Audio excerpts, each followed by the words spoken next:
Hola con todos, el tema de este video es terapia de fluidos en pacientes pediátricos. En primer lugar, voy a abordar la evaluación del paciente con depresión de volumen y en segundo lugar, profundizar en la terapia de represión y en la terapia de mantenimiento de fluidos. Para la realización de este video me basé en estos tres artículos de UpToDate que nos presentan las últimas actualizaciones con respecto al tema. Entonces, ¿por qué es importante reconocer y tratar oportuna y adecuadamente la depresión de volumen? Es porque esta en primera instancia va a conducir a una reducción en el volumen circulante efectivo, lo cual va a traducirse en una menor capacidad de transportar oxígeno hacia los tejidos. Esto va a generar hipoperfusión, la cual va a llevar a la isquemia y a la necrosis, subsecuentemente produciendo disfunción multiorgánica, llevando al fallecimiento del paciente. Algunos aspectos importantes con respecto al paciente pediátrico es que este va a tener un mayor riesgo de hipovolemia al compararlo con el adulto.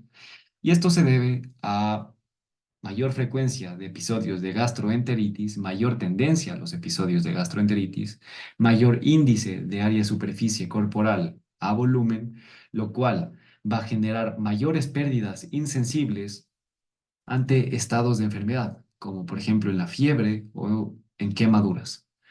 Y también otro de los aspectos importantes es que los niños, especialmente los más pequeños, no van a comunicar la necesidad de fluidos ni tampoco van a acceder a ellos. Por lo tanto, los padres pueden no reconocer rápidamente que su niño está cursando por un cuadro de depresión de volumen y no van a acudir rápidamente a servicios médicos. Vamos con las etiologías de la depresión del volumen. Primero tenemos la pérdida excesiva de fluido, la cual puede deberse a causas gastrointestinales como diarrea y vómito, pérdidas insensibles a través de la piel como en fiebre y quemaduras, hemorragia y pérdidas a través de la orina. Por ejemplo, en estados de hiperglicemia que van a producir poliuria debido al efecto osmótico de la glucosa, también debido a diuréticos y a diabetes insípida, cuando la ADH no actúa adecuadamente a nivel del conducto colector y produce pérdidas altas de agua. Después tenemos una ingesta inadecuada de fluidos y por último extravasación al tercer espacio, lo cual puede deberse a edema producido por enfermedad renal, por falla cardíaca o por enfermedad crítica en la cual hay un aumento de la permeabilidad vascular. También puede deberse a falla hepática y a malnutrición, particularmente la deficiencia proteica.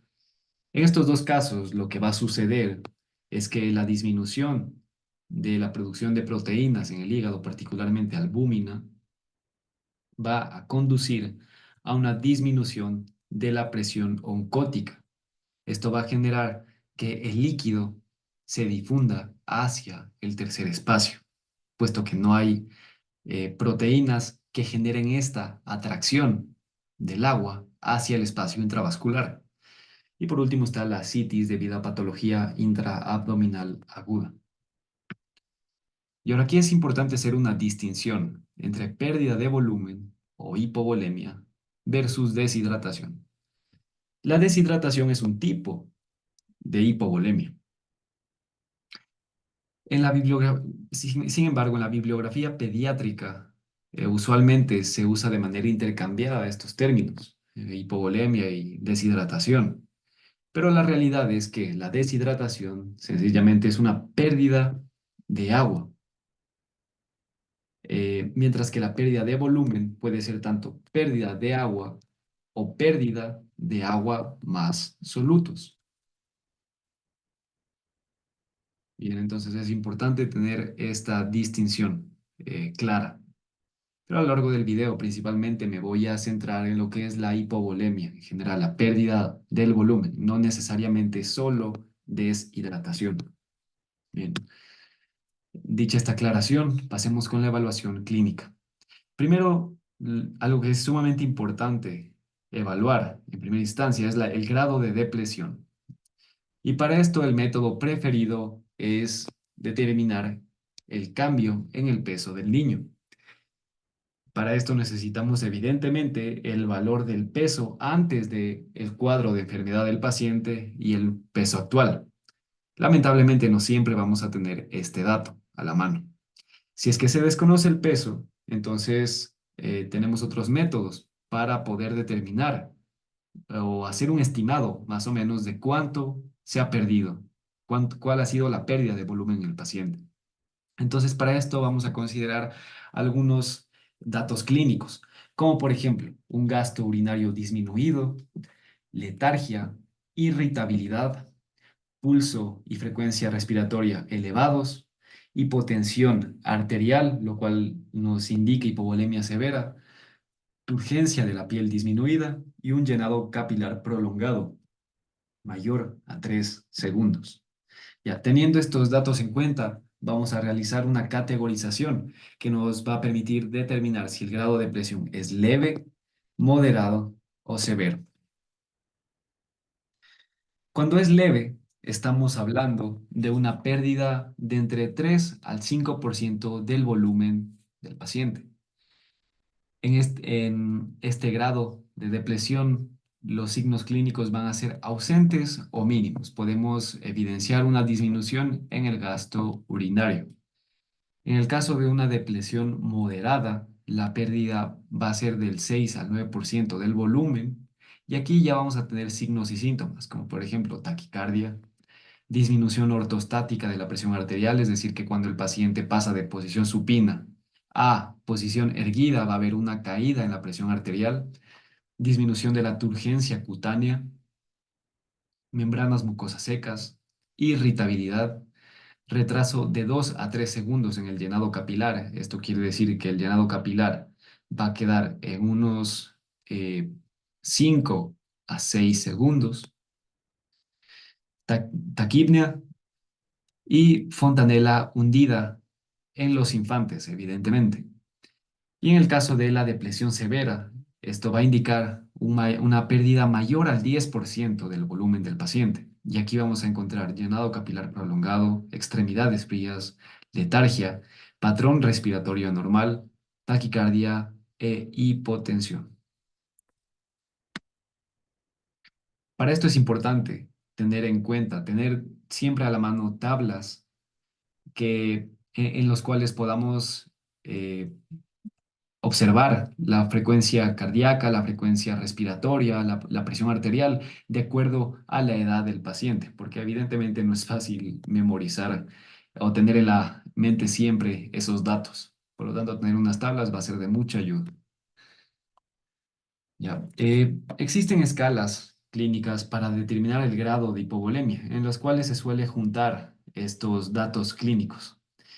Eh, la evidencia actual muestra que dichas escalas, por ejemplo la de la OMS, presenta utilidad para reconocer al paciente con hipovolemia, especialmente en áreas desarrolladas, pero la evidencia no favorece tanto su uso en áreas de bajos recursos.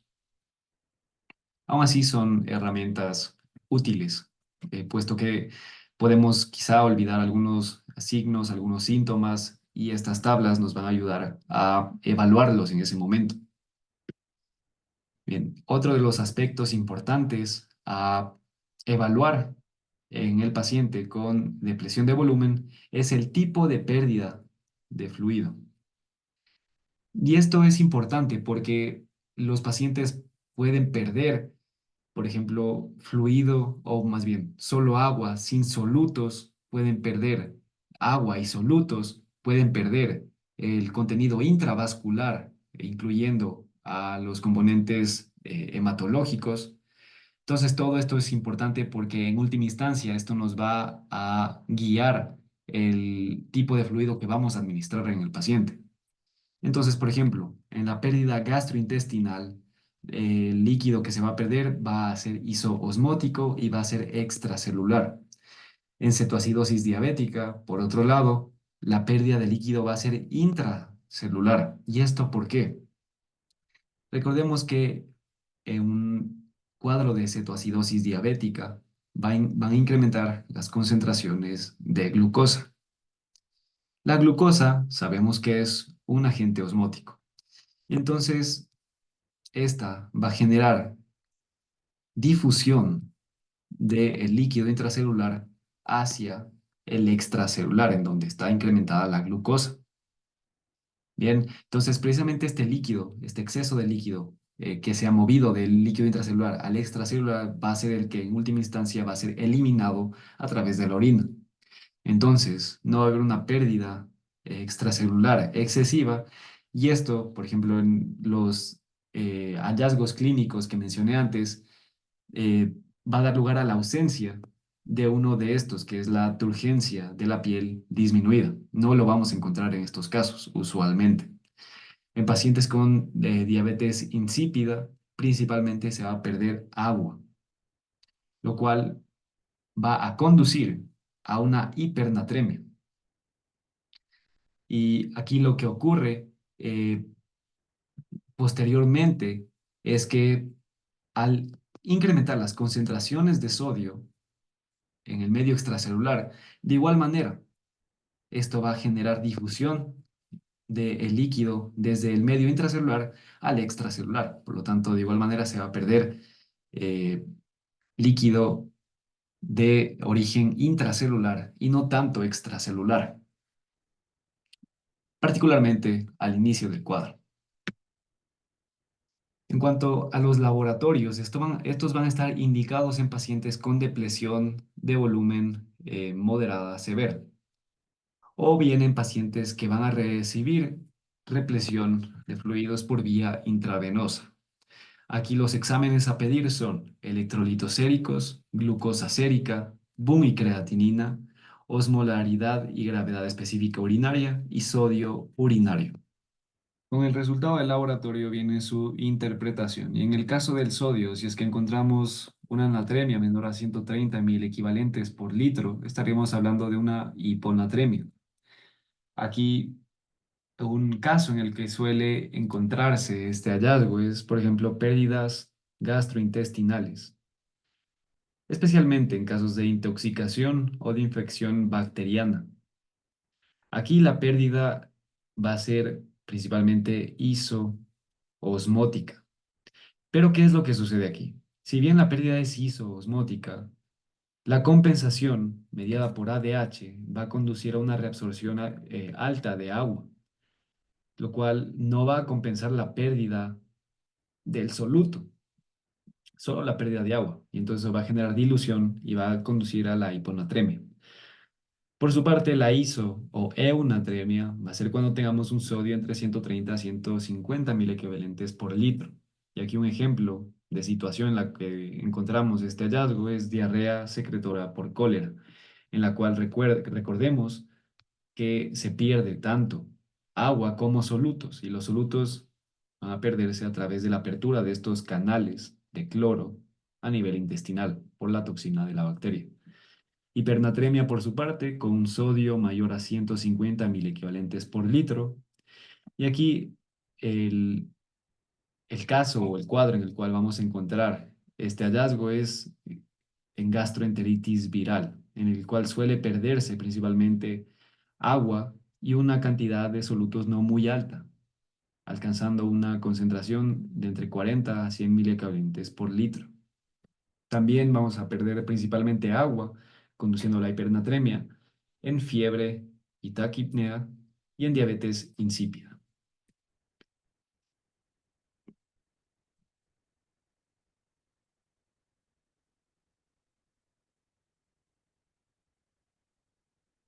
Por su parte, el potasio, el potasio sérico, va a ser, sus niveles normales va a encontrarse entre 3,5 a 5.000 equivalentes por litro.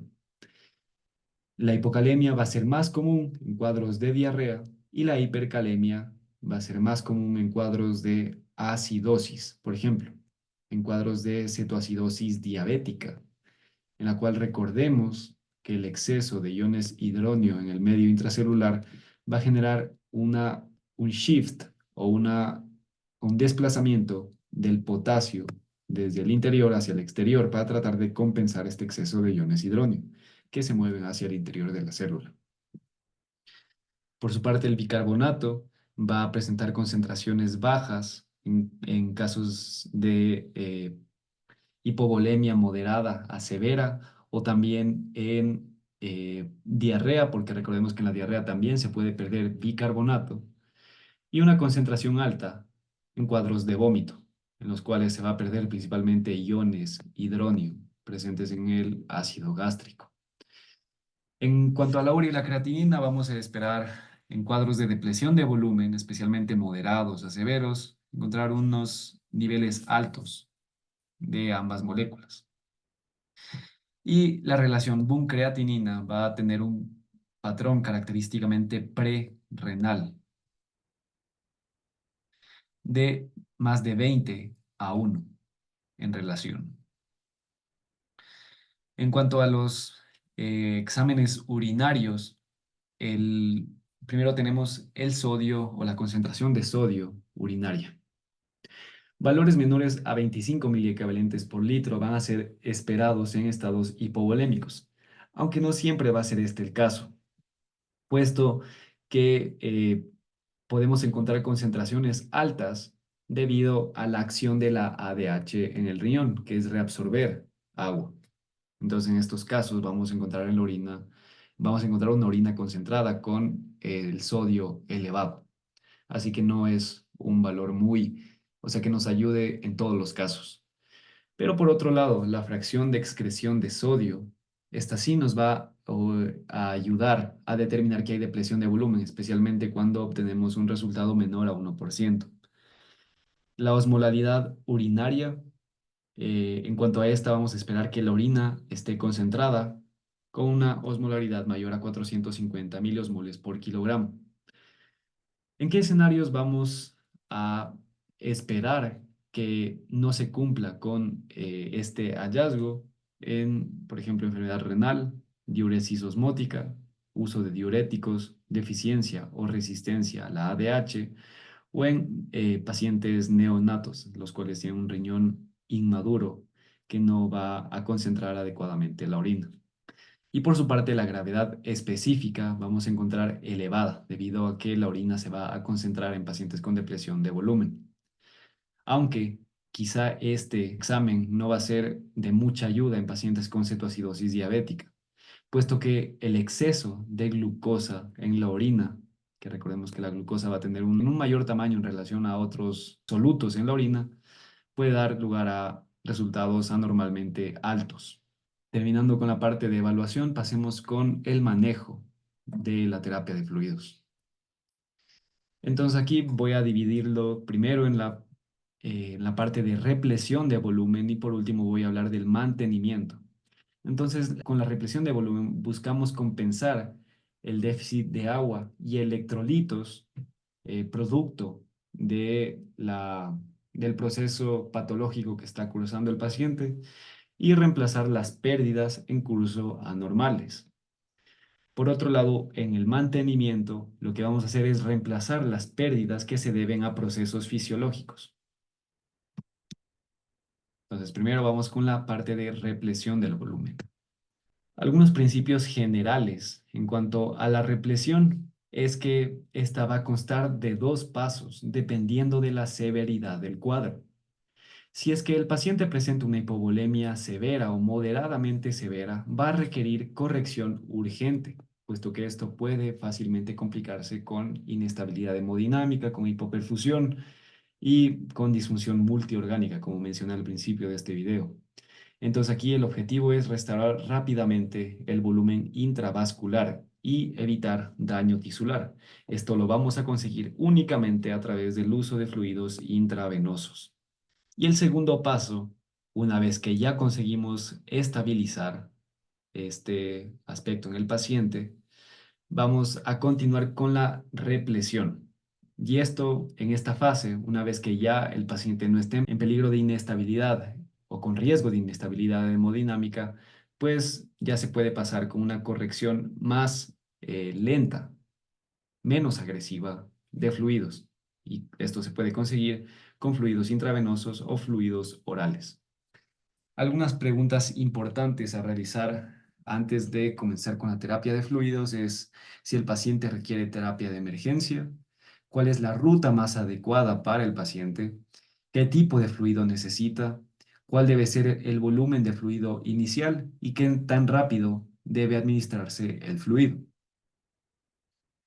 Bien, vamos primero con la fase de represión de emergencia, con el primer paso. Si es que el paciente presenta una hipovolemia moderada con una depresión estimada en más de 7%, pero menos de 10%, vamos a administrar un bolo de cristaloide, principalmente o de preferencia solución salina al 0,9 de 10 ml por kilogramo intravenoso en 30 a 60 minutos. Después se reevalúa al paciente y si es que persiste el déficit de fluidos y el paciente sigue con riesgo de inestabilizarse, pues hay que repetir el bolo. Pero si es que el paciente conseguimos estabilidad en el mismo, podemos ya considerar transición a terapia oral, al segundo paso. En el caso de la hipovolemia severa, con una depresión mayor al 10% del volumen, el bolo inicial va a ser de 20 mililitros por kilogramo por vía intravenosa. Vamos a reevaluar durante y después de la administración del bolo y vamos a repetir según se requiera hasta restaurar perfusión adecuada. Para esto necesitamos un monitoreo continuo del paciente. Ya, aquí el fluido de elección, como les mencioné, es la solución salina al 0,9% y esto principalmente es porque hay más evidencia a favor de su uso. Por otra parte, el lactato de Ringer actualmente no tiene suficiente evidencia a su favor. No se han realizado tantos estudios como con la solución salina. No se recomienda en esta fase inicial soluciones hipo o hipertónicas y de igual manera en esta fase no suele añadirse dextrosa. Esto más vamos a observarlo en la fase de mantenimiento. Por otra parte, los coloides. Estos realmente no son la mejor opción inicialmente. Y esto debido a que ensayos aleatorizados y metaanálisis no favorecen su uso por encima del de los cristaloides. Puede llegar a considerarse en situaciones de presión oncótica baja, por ejemplo, en síndrome nefrótico o en pacientes con sepsis. Ahora vamos con la fase secundaria. Y aquí me jalé una I. Bien, entonces aquí debemos decidir si es que la terapia va a ser por vía oral o por vía intravenosa. Lo que se va a preferir es la vía oral, una vez que hemos estabilizado al paciente. Bien, y aquí hay que mencionar algo, y es que en pacientes que inicialmente no tenían depresión moderadamente severa a severa del volumen, puede considerarse de inicio rehidratación oral, ya en pacientes con hipovolemia leve o moderadamente leve. O bien, como segundo paso de la represión de fluidos en pacientes que previamente estaban con hipovolemia severa, pero que han sido estabilizados. Y aquí se recomienda pequeñas cantidades de fluido administradas repetidamente, lo cual puede realizarse con una jeringa o con cuchara. En el caso de la terapia de rehidratación intravenosa, las indicaciones van a ser incapacidad de recibir fluidos orales, por ejemplo, un paciente con estado mental alterado, con hilio o una anomalía anatómica, la incapacidad del cuidador de dar un tratamiento adecuado, falla de terapia oral, eh, de proveer rehidratación adecuada, por ejemplo, un paciente que está actualmente con vómito y si se administra por vía oral, pues de inmediato va a expulsar dicho fluido, o en pacientes con problemas electrolíticos severos que requieren un monitoreo. Aquí la ventaja de la de rehidratación oral, y esto es importante mencionarlo, es que les permite a los padres aprender acerca del tratamiento del niño para poder eso emplearlo en un futuro. Y además se ha visto que la terapia de rehidratación oral tiene un bajo riesgo de complicaciones y bajo riesgo de requerir nuevamente fluidos intravenosos. Por lo tanto, es seguro administrarlo por esta vía. Otro de los aspectos importantes a considerar son los desórdenes de electrolitos. En pacientes que determinamos que tienen hiponatremia de leve a moderada, asintomática, pueden ser tratados únicamente con solución salina al 0,9. No necesita soluciones hipertónicas. Aquí el fundamento es que recordemos que la solución salina al 0,9% presenta una mayor concentración de sodio con respecto al plasma. También el incremento del volumen va a suprimir la secreción de ADH, con lo cual va a dejar de reabsorberse agua. Y además, en pacientes que de manera concomitante tienen hipocalemia y que reciben corrección para la misma con 40 equivalentes por cada litro de solución salina, la corrección de la hipocalemia puede llegar a mejorar los parámetros del sodio, puesto que recordemos que si aumenta el potasio en un paciente hipocalémico, va a aumentar la actividad de la bomba sodio-potasio ATPasa, lo cual va a generar mayor transporte de sodio hacia el exterior de la célula, incrementando su concentración en el medio extracelular. Por otro lado, en los pacientes con hiponatremia sintomática, aquí va a requerir terapia agresiva durante las primeras 3 a 4 horas. Y el objetivo va a ser incrementar el sodio sérico en 5 equivalentes por litro. Bien, aquí se va a preferir el uso de solución hipertónica, ya de solución salina hipertónica al 3%, ya a diferencia del resto de indicaciones. Vamos a iniciar con 3 a 5 mililitros por kilogramo inicial, o sea, en la fase inicial. Reevaluamos el sodio plasmático y si es que hay convulsiones en curso, vamos a repetir la infusión de solución salina hipertónica. Pero si es que se abaten, disminuyen o más bien cesan los síntomas del sistema nervioso central, vamos a disminuir paulatinamente la concentración de sodio de manera que la corrección diaria total sea menor a 12 equivalentes por litro. De preferencia, vamos a corregir por hora menos de 0,5 equivalentes por litro. Y aquí es importante mencionar que la corrección inicial del sodio no debe exceder, ya en esta fase de aquí, no debe exceder los 2 equivalentes por litro por hora, debido a que esto incrementa el riesgo de desmielinización osmótica. Y como les digo, a medida que se va disminuyendo la concentración de sodio de la solución que estamos infundiendo, debe llegar a menos de 0,5 equivalentes por litro por hora. Ahora, ¿cómo corregimos la hipernatremia? Lo primero es que tenemos que calcular el déficit de agua libre y el déficit de fluido isotónico. Aquí es importante considerar que en pacientes con una natremia mayor a 165 equivalentes por litro, la corrección no debe exceder los 0,7 equivalentes por litro por hora, pues debido al riesgo de desmilinización osmótica. Aquí, de igual manera, de preferencia, la corrección debe ser menor a 0,5 por hora. Entonces, la fórmula que vamos a utilizar para calcular el déficit de agua libre es el valor de agua corporal total actual multiplicado por el sodio sérico dividido para 140 y esto le restamos 1. Entonces, utilicemos el ejemplo de aquí. Un niño de 10 kilogramos, en el cual consideremos que el agua corporal total es el 0,6 de este valor, tiene una pérdida de 1 litro y una concentración de sodio sérico de 156 equivalentes por litro. Entonces, el déficit total de líquidos va a ser de 1 litro en total. Por su parte, el déficit de agua libre va a ser de 6 litros, que es la multiplicación de su peso por 0,6, que es el porcentaje de agua, multiplicado por 156, que es su valor actual de sodio, dividido para 140, que es lo normal, menos 1, nos va a dar 686 mililitros. Y entonces esto le vamos a restar a el valor de pérdida total de líquidos. Y entonces de esta manera vamos a tener ambos valores, tanto déficit de agua libre como pérdida isotónica.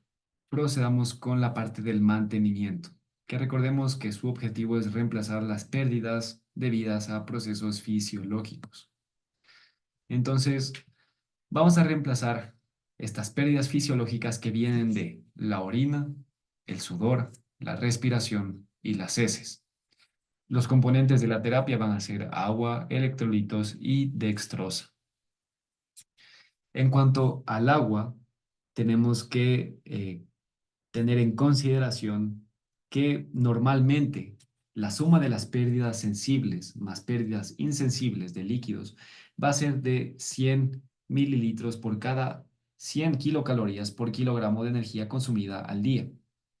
Se estima que que en cuanto a las pérdidas insensibles, las pérdidas a través de la piel van a ser de 30 mililitros por cada 100 kilocalorías. En el caso de las pérdidas respiratorias van a ser de 15 mililitros por cada 100 kilocalorías. Por otro lado, en las sensibles, realmente la pérdida en heces va a ser poco significativa en niños sanos. Principalmente se va a perder líquido por la orina y el valor suele ser, bueno, realmente varía, pero tengamos este dato como valor característico de 55 mililitros por cada 100 kilocalorías. Para calcular el requerimiento de agua debemos tener algunas asunciones. Y es que, como mencioné antes, se requiere 100 mililitros de agua para reemplazar las pérdidas por cada 100 kilocalorías por kilogramo de energía consumida. Las pérdidas urinarias son isosmóticas al plasma, el riñón funciona adecuadamente y no hay procesos fisiológicos aberrantes. Entonces, para realizar los cálculos, esto debe quedar por sentado. Algo que es importante mencionar es que los niños hospitalizados o en el postoperatorio pueden llegar a tener secreción elevada de ADH debido al proceso agudo. Dicho lo anterior, estos son los métodos. Tenemos el primer método que es para determinar el líquido necesario por hora y el segundo que es para evaluar el líquido necesario en 24 horas. Y esto va a variar de acuerdo al peso. Por ejemplo, vamos con el método uno. Si es que tiene un peso de entre 3 a 10 o menos kilogramos, pues va a necesitar 4 mililitros por kilogramo por hora. Si es que tiene un peso entre 10 a 20 kilogramos, pues va a ser 40 mililitros por hora para los primeros 10 kilogramos. Y a esto le vamos a sumar 2 mililitros por cada kilogramo restante. Entonces, si es que tenemos, por ejemplo, un paciente de 20 kilos, va a ser los 40 de los primeros 10 kilos más los 2 mililitros por los 10 kilogramos restantes. Nos va a dar lugar a 60 mililitros por hora. Y en el caso de pacientes de más de 20 a menos de 80 kilos, va a ser 60 mililitros por hora para los primeros 20 kilos, más 1 mililitro por cada kilogramo restante. Sin embargo, no se debe exceder en el volumen total los 2.400 mililitros diarios. Y aquí está una tabla de acuerdo al peso de más o menos cuál es la estimación de requerimientos diarios normales en los niños. En cuanto a los electrolitos, los requerimientos de sodio y cloro al día van a ser de 2 a 3 mil equivalentes por cada 100 mililitros de agua. En el caso del potasio, 1 a 2 mil equivalentes por cada 100 mililitros de agua. Y algo que hay que considerar aquí es que la mayoría de los electrolitos que requieren mantenimiento se van a perder en la orina. No va a ser pérdida a través de la transpiración o de la respiración. La dextrosa, por su parte, generalmente se va a agregar en el fluido de mantenimiento, con una concentración de 5 a 10%. Ya vamos a ver cuáles son las indicaciones más adelante. Y esto, la necesidad de dextrosa va a ser mayor en pacientes que han tenido un ayuno prolongado o en pacientes con riesgo de hipoglicemia, por ejemplo, en los niños más pequeños. Y para pacientes con diabetes mellitus tipo 1 van a requerir monitoreo frecuente de la glucosa. Bien, ahora, ¿cómo es el procedimiento para dar los fluidos de mantenimiento por vía intravenosa? Entonces, primero vamos a iniciar con la solución isotónica. Aquí ya se puede utilizar lactato de Ringer, podemos escoger realmente cualquiera de los dos, solución salina o lactato. Y aquí lo importante es que sean isotónicas. La excepción va a ser pérdida excesiva de agua. En estos casos puede requerirse solución hipotónica, por ejemplo, una diabetes insípida nefrogénica o central, en quemaduras severas, o en diarrea acuosa severa. Aquí el fundamento es que la solución isotónica, que recordemos, especialmente solución salina al 0,9, tiene una mayor concentración de sodio que el plasma, puede llegar a generar hipertonicidad. En cuanto al potasio, en niños con niveles normales de potasio, aún así, a pesar de que tienen niveles normales, vamos a administrar potasio en forma de cloruro de potasio. Si es que pesa menos de 10 kilogramos, vamos a dar una concentración de 10 milicablentes por litro. Pero si pesan más de 10 kilogramos, va a ser de 10 a 20 milicablentes por litro. Se puede considerar no agregar el potasio a la solución de mantenimiento si es que el paciente va a recibir dicho fluido por poco tiempo antes de ya ingerir los alimentos. Es decir, si es que vamos a esperar poco hasta que el paciente ingiera alimentos, pues esta es una indicación para no administrar potasio, puesto que ya lo va a recibir por la dieta en poco tiempo. En cuanto a la dextrosa, vamos a agregar la misma al 5% y vamos a incrementar al 10% en las siguientes indicaciones, que son hipoglicemia, riesgo de hipoglicemia, o si es que eh, se espera que la terapia intravenosa sea prolongada. Y por último, en cuanto al monitoreo, la frecuencia del mismo va a depender de la severidad de la enfermedad del paciente y de la vulnerabilidad o susceptibilidad del mismo a las fluctuaciones de fluido. Los parámetros que vamos a monitorear van a ser sodio sérico, balance de fluido y medición de peso. En cuanto al sodio sérico, vamos a reevaluarlo 6 a 12 horas después de haber iniciado los fluidos intravenosos. Las mediciones subsecuentes van a depender de la severidad de la enfermedad. En pacientes críticamente enfermos vamos a medir cada 4 a 6 horas, pero en pacientes estables lo vamos a hacer cada 24. En cuanto al balance del fluido, que es la resta entre los líquidos recibidos y los líquidos eliminados, vamos a realizarlo en pacientes críticos hasta 3 veces al día. En cuanto a la medición del peso, vamos a realizarla en la admisión y a partir de allí diario en las primeras 48 horas. Si es que se espera que el paciente esté recibiendo fluidos intravenosos por más de 48 horas, de igual manera se va a realizar la medición del peso de manera diaria. Un incremento va a indicar retención de agua. Y entonces eso fue todo en cuanto a la terapia de fluidos en pacientes pediátricos. Si el video te sirvió, fue de tu agrado, te invito a que te suscribas, le des like y lo compartas.